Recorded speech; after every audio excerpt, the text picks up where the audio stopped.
Well, I want to talk to Jonny Gould now, one of my favourite guests, journalist and broadcaster, king amongst men, gentleman as well, about what is happening with the police boss. This is the Chief Constable of West Midlands Police, who's been recalled to Parliament over shoddy evidence and falsehoods, allegedly, after the ban of Maccabi Tel Aviv fans from Aston Villa. Jonny knows these issues inside out and is also an Aston Villa super fan himself.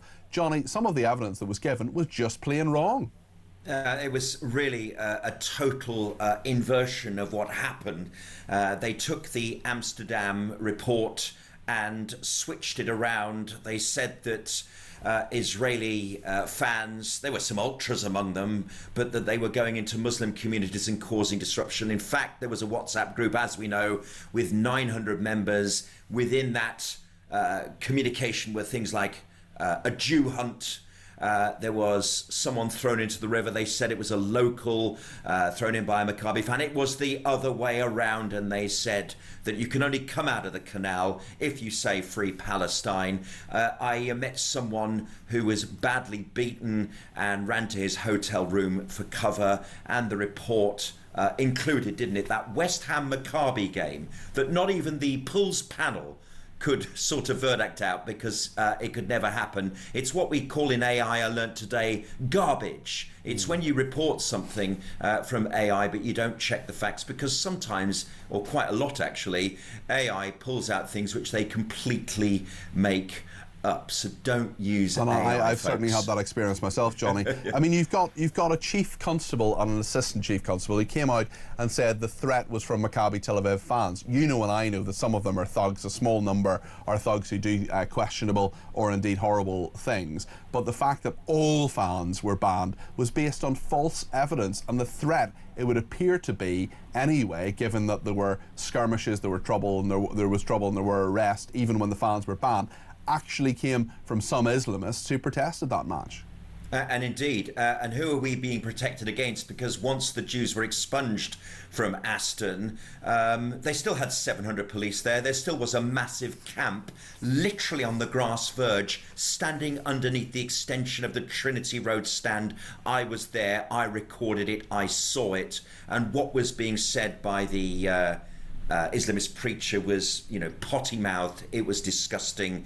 It was full of lies. I was told at one point that one of the preachers had checked the DNA of Benjamin Netanyahu, decided he was Polish and that he should go back to Poland. The audience cheered. Bizarre. It's horrible. He was born, by the way, in Tel Aviv, and he grew up in Jerusalem, so we don't need any of that nonsense. Well, there's so many horrible tropes. All of it was rubbish. Being thrown around.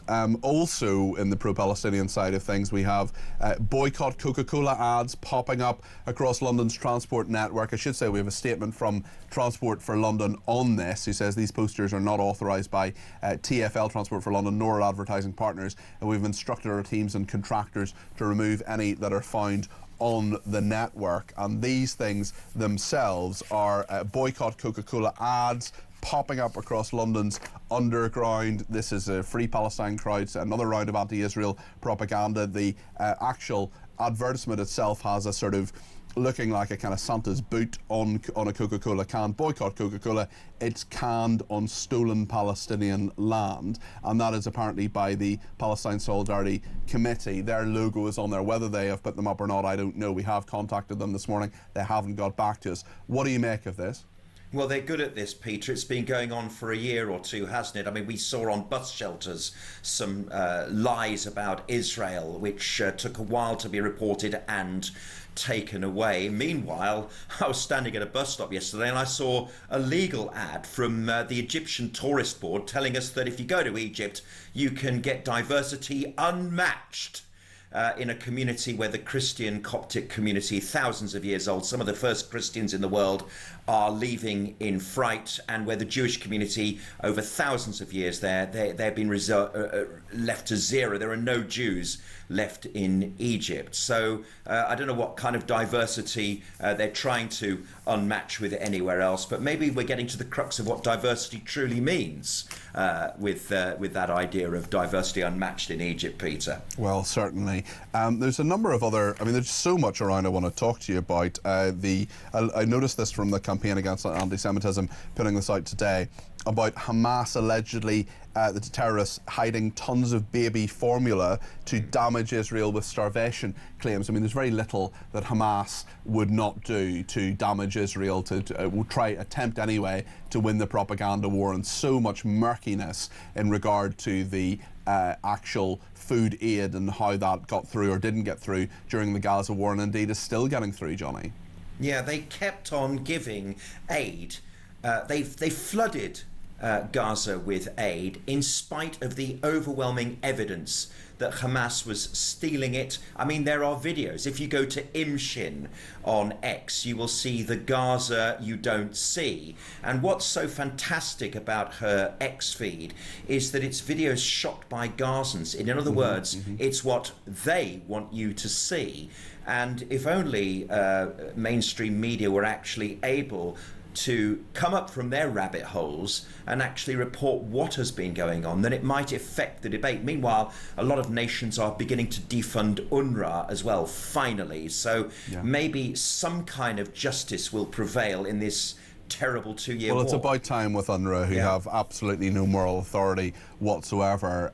Very interesting tweet as well from Melanie Phillips, the columnist, earlier today, talking about Israeli scientists just delivering a miracle at the world's top cancer conference, a new treatment for Hodgkin's lymphoma, showing a 100% survival rate, almost no radiation needed. Melanie Phillips says, wonderful, transformative, life-saving development for humanity. How sad, therefore, that sufferers from Hodgkin's lymphoma who back a boycott of Israel will naturally refuse such treatment. Absolutely. I do remember Neil Ferguson, the well-known historian and philosopher, saying many, many years ago that the reason why nations like Israel create such innovation is that tragically their lives are sped up with a necessity is the mother of invention. One of the reasons why the European continent became so powerful 300 and 400 years ago is because we kept on fighting each other. And of course, what we're beginning to see with Israel in this terrible war is new innovation, which I think the world will need as rural populations move into urban societies. We're going to start seeing warfare like Gaza in other parts of the world. So the world needs Israel. Yeah.